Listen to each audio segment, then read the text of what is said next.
நேசம் எனும் மனிதவள மேம்பாட்டு நிறுவனம் வட சென்னையில் தொடங்கி இருக்கிறது. நீங்கள் பேச வர வேண்டும் என்கின்ற அழைப்பு தொலைபேசியில் எனக்கு ஓராண்டுக்கு முன்னால் வந்தது. என்னை ஊட்டி வளர்த்த மண்ணில் மீண்டும் நேசம் மனிதவள மேம்பாட்டு மையத்தின் சுய முன்னேற்ற நிகழ்ச்சியில்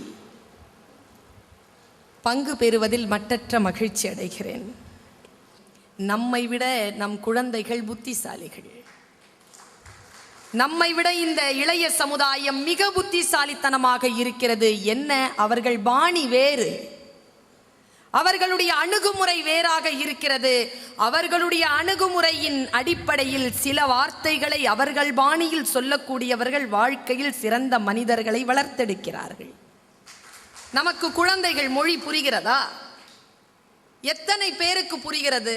குழந்தைகள் மொழி எத்தனை பேருக்கு புரிகிறது? குழந்தையை வேகமாக அடிக்கிறோம். குழந்தை தவறு செய்தால் குழந்தையை வேகமாக அடிக்கிறோம். அடியை வாங்கி கொண்டு ஓரத்தில் அழுது கொண்டிருந்த குழந்தையை அழுவதற்கு அனுமதிப்பதில்லை நாம். அழுறையா? இவ்வளோ தைரியமா வந்துருச்சு அவனுக்கு? மூச்சு விடக்கூடாது, அடிக்கிறோம். அடிச்சிட்டு அதுக்கப்புறமா அப்பாங்கெல்லாம் ஒரு வேலை செய்வாங்க. இங்க வா, இனிமேல் செய்வியா? செய்ய மாட்டேன்ப்பா. சரி, உள்ளேந்து போய் பைக் சாவி எடுத்துட்டு வா. அந்த குழந்தை போய் பைக் சாவி எடுத்துட்டு, ஐஸ்கிரீம் சாப்பிட்றியா? வேணாம்ப்பா. சரிப்பா, வா போலாம். கூட்டிட்டு போய் ஐஸ்கிரீம் வாங்கி கொடு. ஐஸ்கிரீம் நடுங்க, கை நடுங்க அதை வைத்துக்கொண்டு அப்பாவை பார்க்கும்.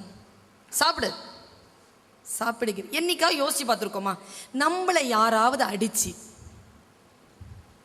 இங்க வா, உள்ள போய் பைக் சாவி எடுத்துட்டு வா, ஐஸ்கிரீம் சாப்பிடலாமான்னு கேட்டா நாம என்ன செய்வோம்? கொஞ்சம் யோசிச்சு பார்க்குறீங்களா? நான் யோசித்து பார்க்கிறேன். அந்த பிள்ளை மொழியை யோசித்து அந்த குழந்தையை யோசித்து பார்க்கிறேன். குழந்தை தவறு செய்கிறது. தவறு செய்த பிறகு தண்டனை அனுபவிக்கிறது. யார் தன்னை தண்டித்தார்களோ அவர்கள் பேச்சை மறுபடியும் கேட்கிறது, அவர்கள் மீது மறுபடியும் அன்பு செலுத்துகிறது. இந்த தன்மை குழந்தைகளுக்கு மட்டும்தான் கிடைக்கிறது. ஏன் தெரியுமா? தவறு செய்யும் குழந்தைகளை பெரியவர்களுக்கு தண்டிக்க தெரியும். தன்னை தண்டிக்கும் பெரியவர்களை குழந்தைகளுக்குத்தான் மன்னிக்க தெரியும். சில கேள்விகள் சமூகத்தை மாற்றும். பல கேள்வி கொத்துகள் இந்த தேசத்தை மாற்றும். கேள்விகள் கேட்க தெரிந்திருக்க வேண்டும். கேள்வி என்பது நாணயத்தின் ஒரு பக்கம் போல, அதற்கு பதில் என்கின்ற இன்னொரு பக்கம் இருக்கிறது. அது மறைந்து இருக்கிறது. பதில்களை தேடி தேடி எவன் ஒருவன் கேள்விகளை கேட்கிறானோ அவன்தான் ஆழமான பொருளை கண்டெடுக்கிறான். சில மாற்றங்களை வித்திடுவதற்கான காரணம் அவனிடத்தில் தான் வந்து சேர்கிறது. நம்ம வாழ்க்கை ரொம்ப ஸ்மூத்தாக போய்கிட்டே இருக்கு, ரொம்ப மகிழ்ச்சியாக இருக்குன்னா நம்ம திறமை மேலே நம்ம கேள்வி கேட்கணும்னார். அப்படின்னா என்ன அர்த்தம்? ஒரு மகிழ்ச்சி இருக்கிறது என்றால் அந்த மகிழ்ச்சி போதும் என்று நினைக்கக்கூடியவன் எப்பொழுதும் சிகரத்தை நோக்கி முன்னேறுவதில்லை. மகிழ்ச்சியின் அடுத்த களத்தை ருசிக்க வேண்டும் என்று எப்பொழுது அவன் அந்த மகிழ்ச்சியை விடுத்து அடுத்த நிலைக்கு தன் சிந்தனையை செலுத்துகிறானோ அவன்தான் சிகரங்களை நோக்கி முன்னேறுகிறான். இந்த தமிழகத்தில் ஏதேனும் மாற்றம் நிகழ வேண்டும் என்றால் அது வட சென்னையிலிருந்து தான் ஆரம்பிக்க வேண்டும். வேற வாய்ப்பே கிடையாதுங்க. மத்திய சென்னை, தென் சென்னைலாம் ஒன்றும் கிடையாதுங்க. நான் இதை ரொம்ப அழுத்தமா சொல்றேன். அது எந்த கலாச்சாரமாக இருந்தாலும் அது இந்த மண்ணிலிருந்து தான் தோன்ற முடியுமே தவிர வேறு வாய்ப்பே கிடையாது. ஏனென்றால் உழைப்பாளர்கள் மண்டி இருக்கக்கூடிய பூமி இது. உழைப்பாளர்களுடைய வெப்பமான பூமி. நம் இயற்கை சூழல் நமக்கு வசமாக இருக்கிறது. நமக்கு முன்னோர்கள் சொன்ன விழுமியங்கள் வசமாக இருக்கிறது. இருந்தாலும் நம்முடைய மனம் பிறழ்ந்து போவதற்கு என்ன காரணம்? நான் அதைத்தான் சொன்னேன். பல விஷயங்கள் நமக்கு சொல்லப்பட்டிருக்கின்றன. இருந்தாலும் அதை பின்பற்ற முடியாதபடிக்கு நமக்கு தடை வந்து நிற்கிறது. இந்த தடையிலிருந்து நம்மை மீட்பவர்கள் யார்? அவர்கள்தானே தலைவர்களாக இருக்க முடியும். அவர்கள்தானே குருமார்களாக இருக்க முடியும். நான் சிறிய வயதில் கேட்ட ஒரு செய்தி என் தகப்பனார் எனக்கு சொன்னது. அப்பொழுது எனக்கு புரியலைங்க. நான் அதை கேட்கின்ற பொழுது எனக்கு வயது 14 இருக்கும். புரியலை. எனக்கு கணக்கு பிடிக்கும், அதனால் அதை கேட்டேன். வளர வளர விதை போல அது புரிய தொடங்கியது, அது முளைக்க தொடங்கியது. பல வார்த்தைகள் விதைகள். நான் எப்பொழுதும் சொல்வது உண்டு, சொல் விதையாகத்தான் விழுகிறது. சொன்னவள் தூங்கலாம், விதைகள் தூங்குவதில்லை. விதைகள் தூங்காது, விதைகள் முளைக்கும். முளைக்கக்கூடிய சொற்களாக, முளைக்கக்கூடிய விதைகளாக அதை விதைப்பதுதான் நம்முடைய வாழ்க்கையில் நாம் தலைமுறைக்கு செய்யக்கூடிய மிக அடிப்படையான கடமையாக நான் கருதுகிறேன். அடிப்படையில் ஓஷோவினுடைய தெளிவின் மீது எனக்கு மிக பிரம்மாண்டமான பார்வை உண்டு. அவர் ஒரு ஒரு ஒரு ஒரு கருத்தை சொல்லுகின்ற பொழுது, நீங்கள் உங்கள் குழந்தைகளுக்கு ரொம்ப சிம்பிள் இங்கிலீஷ்ங்க, இந்த ஒகேபலரின்னு சொல்லுவோம்ல, வியந்து வியந்து பார்க்குற ஒகேபலரிக்கு சொந்தக்காரர் ஓஷோ. அந்த யூடியூப்ல அவர் பேசுகிற சில இன்டர்வியூஸை மட்டும் குழந்தைகளுக்கு போட்டு காட்டுங்க. ரொம்ப சிம்பிளான இங்கிலீஷில் ஆழமான விஷயங்கள் நமக்கு நாமே புரிந்து கொள்கின்ற வகையில் சொல்லிக்கிட்டே போய்கொண்டே இருப்பார். என்னிடத்தில் ரொம்ப ஆழமான ஒரு ஒரு ஒரு விசாரணை உண்டு. இந்த எல்லாரும் பேசுகிறாங்கல்ல, மாதம் மாதம் நீங்களும் கேட்குறீங்க, விழிப்புணர்வு என்ற சொல் வருகிறது எல்லோருக்கும். விழிப்புணர்வு பெற வேண்டும், நாம் எல்லோரும் விழிப்புணர்வு பெற வேண்டும். அப்படின்னா என்னங்க தெரியல நமக்கு. நான் போன வருஷமும் சொன்னேன், stay alert, be aware, speak up. இது அமெரிக்க நாட்டினுடைய மக்களுக்கு தந்திருக்கக்கூடிய, அரசாங்கம் தந்திருக்கக்கூடிய மந்திர சொற்கள். Be aware, stay alert, speak up. 3 சொற்கள். நீங்க இதை பாகுபாடு பண்ணி கூறு போட்டு பாருங்களேன். ஸ்டே அலர்ட், பி அவேர், எச்சரிக்கையாக இரு, விழிப்புணர்வோடு இரு. இந்த விழிப்புணர்வோடு இரு இரு இருங்கிறது எனக்கு புரியவே இல்லை. ஓஷோ ஒரு சின்ன கதை மூலமா அப்படி சொல்லிட்டு போயிட்டாருங்க. எனக்கு ரொம்ப பிடிச்சது அந்த கதை. அதை சொல்லிட்டு நான் முடிக்கிறேன். கதைதான், கதை அல்ல, கதை அல்ல. கதைகள் வடிவிலே நமக்குள்ளே செலுத்தப்படுகின்ற மருந்து, நம் நோய்க்கான மருந்து, ஔஷதம், அமுதம் என்கின்ற மருந்து. ஒரு ஒரு இளைஞன் இருந்தான். இளைஞர்கள் இங்கே நிறைய இருக்கிறீர்கள். ஒரு இளைஞன் இருந்தான். அவனுக்கு வயது 20-24 பயங்கர முறுக்கேறிய உடல். எப்போ பார்த்தாலும் வன்முறையிலேயே இருந்தான். சில நேரங்களில் நம்ம குழந்தைகள், ஒரு 20 வயசுக்குள்ள இருக்கிற குழந்தைகள், 25 வயசுக்குள்ள குழந்தைகளை சமாளிக்க முடியறது இல்லைங்க. அவ்வளோ வன்முறையாளர்களாக இருக்காங்க. சொல்ற பேச்சே கேட்க மாட்டேங்கிறாங்க. அவர்களை சமாளிக்கிறது ரொம்ப ஈஸிங்க. இல்லை, it is not easy. It is very simple, but it is not easy. ஈஸிங்கிறது வேற, சிம்பிள்ங்கிறது வேற.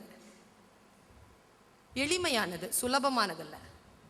நகைச்சுவை உணர்வோடு அவர்களை தொட்டுவிட்டால் அவர்கள் விழுந்து போவார்கள். ஆனால் அதுக்கு எங்க நமக்கு நேரம்? நம்ம குழந்தைன உடனே நம்ம இப்படி இல்லை நிற்கிறோம், அவன் போயான்ட்டு போயிட்டே இருக்கிறான். நகைச்சுவை உணர்வோடு பெற்றோர்கள் அந்த வயது பிள்ளைகளை அணுகி பாருங்கள். இங்கே பாருங்க, இந்த கதை பாருங்க, கதை தாங்க. நான் தான் சொன்னேன், இது கதை இல்லை. அவன் ரொம்ப வன்முறையாளனாக இருந்தான். ஒரு ஜப்பானிய இளைஞன், அவங்க அப்பா மன்னன். அவன் நேரம் அப்பாட்ட சொன்னான், அப்பா, இளவரசனா இருந்து போர் அடிச்சு போச்சு, I want to be a king, please quit your place. நீ வெளியேறு, நான் மன்னன் ஆகணும். அப்பா சொன்னார், அதெல்லாம் முடியாது, உனக்கு வயசு பத்தாது. பையன் சொன்னா, இங்க பார், நம்ம பரம்பரையில் அப்பாவை போட்டு தள்ளிட்டு சிம்மாசனத்தில் உட்காரது ஒன்றும் புதுசு இல்லை, யோசிச்சிக்க அப்படின்னு போயிட்டான். மன்னனுக்கு கொஞ்சம் விழிப்பு வந்துருச்சு, செஞ்சாலும் செய்வான். பேச்சுவார்த்தைக்கு கூப்பிட்டான், வா சிம்மாசனம் ஏறணும்னு சொன்னிய, ஆமாம், எப்போ வச்சுக்கலாம் பட்டாபிஷேகத்தை? ஒரு 10 நாளில் வச்சுக்கலாமா? வை 10 நாள், நாளைக்கே வச்சுக்கலாமே. 10 days. என்ன பண்ண போகிற 10 days? நீ ஒரு ட்ரைனிங்க்கு போயிட்டு வா 10 days, நான் 10வது நாளில் உனக்கு வச்சு. என்ன ட்ரைனிங்? என் குரு கிட்ட ஒரு 10 நாள் ட்ரைனிங்க்கு போயிட்டு வா. அதெல்லாம் முடியாது. அது முடியாதுன்னா நீ என்ன வேணாலும் பண்ணிக்க. யோசிச்சான் பையன். கொலை செஞ்சுட்டு உட்கார்றதை விட ஒரு 10 நாள் பொறுத்துக்கிட்டு உட்காந்தா என்ன ட்ரைனிங் கொடுத்துட போகிறான் இவன் குரு. அவன் பார்த்துருக்கான் அவன் குருவை, அது தொத்தலும் பொத்தலுமா இருக்கும். அதுக்கிட்ட போய் ஒரு 10 நாள் கஞ்சி சோறு சாப்பிட்டு வரணும், அவ்வளோதானே. வரேன் அப்படின்ட்டான். குரு கிட்ட கூட்டிகிட்டு போனான் நான் பையனை. குரு இப்படி உட்காந்துருக்கார், மெலிந்த தேகம், நீண்ட தாடி, கண்ணை மூடிட்டு உட்காந்துருக்கார். வந்ததை அறிந்து கொண்டார். குருவே, என் குழந்தையை உங்களிடத்தில் ஒப்படைக்கிறேன். அவன் குரு கையை காட்டினார். 10 நாள் கழித்து வந்து அழைத்து போ அப்படின்ட்டார். வேற எதுவும் பேசல. பையன் உட்காந்துருந்தான். குருவை பார்த்தான். குரு கண்ணை மூடிக்கிட்டே இருக்கிறார். அப்பா போயிட்டார். இவன் நின்றுட்டு இருக்கான். உட்காரத்துக்கு சேர் இல்லை. ஹலோ. குரு கண்ணை திறந்தார். ட்ரைனிங் எப்போ? நாளை காலையில். இன்னைக்கு என்ன? இன்னைக்கு ஃப்ரீயா? Count down starts now. இப்போ ஆரம்பிக்கிறேன். சரி, போய் சாப்பிடு. ட்ரைனிங் சாப்பிடப்பா, இன்னிலேருந்தே கவுண்ட் டவுன் ஆரம்பிச்சுக்க, போய் சாப்பிடுன்னு. போய் சாப்பிட உக்காந்தான். பொட்டுன்னு ஒரு அடி விழுந்தது தலையில. திரும்பி பார்த்தா அங்க போயிட்டு இருக்கிறார் குரு. வேகமா குரு கிட்ட போனான். என்ன அடிச்சுட்டு போறீங்க? ட்ரைனிங் ஆரம்பிச்சிருச்சு. நான் அடிக்கிறதா ட்ரைனிங்கு? ஆமா. அப்ப நான் திருப்பி அடிக்கலாமா? அடி. உடனே அடிக்கணும். சரி, போய் உட்காந்து சாப்பிட உட்காந்து பட்டேர்னு மறுபடியும் ஒரு அடி. திரும்பி பார்த்தா குரு அங்க போறார். எழுந்து வரத்துக்குள்ள வேலை முடிஞ்சு போய் ரொம்ப கோவம் வந்துருச்சு. மறுபடியும் உட்காந்தான். பொட்டேர்னு மறுபடியும் அடி. பார்த்தா அங்க போறார். இவன் சாப்பிட முடியாது. சாப்பிடும் போது தான் அடிப்பியான்னு கேட்டான். ஆமா, சாப்பிடும் போது தான் அடிப்பேன். அடுத்த நாள் காலையில சாப்பிட்ற வரைக்கும் குருவையே பார்த்தானா. பார்த்து அவர் நடக்கிற நட இருக்குல்ல, சத்தம், அதையே கேட்டு வச்சுக்கிட்டான். அடுத்த நாள் காலையில சாப்பிடும்போது அவர் நட சத்தம் கேட்டவுடன் திரும்பி பார்த்தான். அடி விழல. குரு போயிட்டார். மத்தியான சாப்பாடப்போ அவர் மெதுவா வந்து அடிச்சுட்டு போயிட்டார். நைட்டு சாப்பிட்றப்போ அவருடைய வாசனையை தெரிஞ்சுக்கிட்டான். அவருடைய உடல் ஆடையின் சரசரப்பை அறிந்து கொண்டான். நைட்டு அவர் வரும்பொழுது அவருடைய வாசனையும் அவருடைய காற்றும் அவருடைய மூச்சு காற்றும் அவர் உடல் சரசரப்பும் தெரிந்து போயிட்டு திரும்பின உடனே அவர் போயிட்டார். நைட் அடி வாங்கலீங்க. அடுத்த நாள் காலையில சொன்னா, இரவு நான் அடி வாங்கல, நான் போலாமான்னு கேட்டான். இல்ல, இனிமேல் நீ தூங்கும்போது அடிப்பேன்னார். அடுத்த நாள் நைட் அடி வாங்கலைங்க. நைட் அடி வாங்கல. எவ்வளவு பெரிய விஷயம். விழிப்பு வந்துருச்சு. அவன் சொன்னா, நான் போலாமான்னு கேட்டான். இன்னொரு ட்ரைனிங் பாக்கி இருக்கு. என்ன ட்ரைனிங்? இனிமேல் உன்னை பார்த்தா கத்தியால குத்துவேன்னார். யோ, கத்தியால குத்தா செத்துருவேண்டா. சாவரத்துக்கு தானே அடிக்கிறது. அடுத்த நாள் வந்து சொன்னான், போலாமான்னு கேட்டான். ட்ரைனிங் முடிஞ்சது, ஒரே ஒரு நைட்டு மட்டும்தான் பாக்கி. இன்னைக்கு நைட் கழிஞ்சிருச்சுன்னா நீ போயிடலான்னு. என்ன சொல்லு? இனிமேல் நைட்டில் தூங்கும்போது கத்தியால குத்துவேன்ட்டார். நம்ம விழுந்து போடுறது அங்கே தானே. மூஞ்சியை பார்த்து கண்டுபிடிச்சிடறாங்களே இது யாருன்னு. அவன் முக குறிப்பே காட்டல. 4 நாள் அவன் பட்டினியா இருக்கிறான். முக குறிப்பை காட்டல. மனசுல நினைச்சிட்டான். என்ன சொன்ன? கத்தியால குத்துவியா? தூங்கும் போதா? அம்மாவனே, இன்னைக்கு நீ தூங்குடி, உன்னை குத்திட்டு நான் போறேன். இது என்ன பெரிய ட்ரைனிங்கா? தூங்கும்போது கத்தியால குத்துறேங்கிறது. இதுக்கு நான் சரின்னு வேற சொல்லணுமா? அப்பன் செஞ்ச சதியா இது? நீ இன்னைக்கு உயிரோட இல்லடி அப்படின்னு மனசுல நினைச்சிட்டு அப்படியே அவரை பார்த்துட்டே இருக்கிறான். இவன் நினைச்சானோ இல்லையோ, குரு வந்து நெஞ்சில உட்காந்துட்டார். உனக்கு எவ்வளோ கொழுப்பு இருந்தா நான் தூங்கும் போது என்ன கத்தியால குத்திட்டு போவேன்னு நீ நினைப்ப அப்படின்ட்டாரு. அப்பொழுது காலில் விழுந்தானாம் இளைஞன். குருவே, நான் மனசுல நினைச்சது உனக்கு எப்படி தெரியும்னு. குரு சொன்னார், விழிப்புணர்வோடு இருத்தல் என்பது உன் பக்கத்தில் யார் வருகிறார்கள் போகிறார்கள் என்பது மட்டுமல்ல, உன் முன்னால் நிற்கின்றவர்களுடைய மன ஓட்டத்தையும் வாசிப்பதுதான் விழிப்புணர்வு என்பது. அதை நீ புரிந்து கொண்டால் வாழ்க்கையில் நீ ராஜனாவதற்கான தகுதி உனக்கு இருக்கிறது என்ற அர்த்தம் என்று சொன்னார். நாம் அத்தகைய விழிப்புணர்வுக்கு செல்ல வேண்டும் என்றால் சில பல விஷயங்களில் வெளிச்சத்தை நம்முடைய ஆத்மாவோடு நாம் பாய்ச்ச தெரிந்திருக்க வேண்டும். என் சொல்லை நான் முதலில் தேடினேன், பிறகுதான் அறிந்தேன். அந்த சொல்லை சொல்லால் பின்பற்றி உங்களுக்கு சில சொற்களின் மூலமாக விளக்கத்தை தந்திருக்கிறேன். அதில் உட்பொருளாக நான் என்ன சொன்னேனோ, வல்ல இறைவன் அதற்கான பொருளை உங்களுடைய மனங்களில் விதைக்க வேண்டும் என்கின்ற இறை வேட்கையோடு உங்கள் அத்துணை பேரையும் மீண்டும் சந்திக்கும் வரத்தை இறைவனிடத்தில் கேட்டு வாய்ப்புக்கு நன்றி சொல்லி அமர்கிறேன். நன்றி, வணக்கம்.